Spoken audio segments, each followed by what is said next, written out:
Alors, l'île aux aigrettes a été décrétée réserve naturelle dès 1965 par le gouvernement.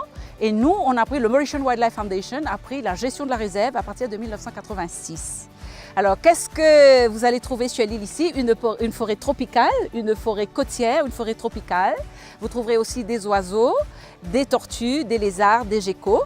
Et bien sûr, dans la forêt, des plantes endémiques et aussi des espèces indigènes. Ça fait déjà 5 ans qu'MTEL collabore avec la Mauritian Wildlife Foundation. MTEL met beaucoup l'emphase dans le projet pour la conservation de l'environnement et apporte ce soutien à la Mauritian Wildlife dans diverses activités. Les staffs d'MTEL participent aussi à des activités de potting et de weeding sur l'île. Donc ils viennent ici en groupe et ils sont capables de passer une demi-journée où ils vont empoter des plantes et aussi nous aider à enlever les herbes exotiques éventuellement sur l'île.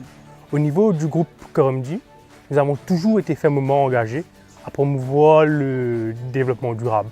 C'est notre devoir de protéger notre patrimoine naturel. La Wildlife fait un travail remarquable par rapport à la protection des espèces endémiques. Et le groupe Kurumji, à travers la fondation MTEL et ses autres compagnies, soutiendra la Wildlife dans ses initiatives.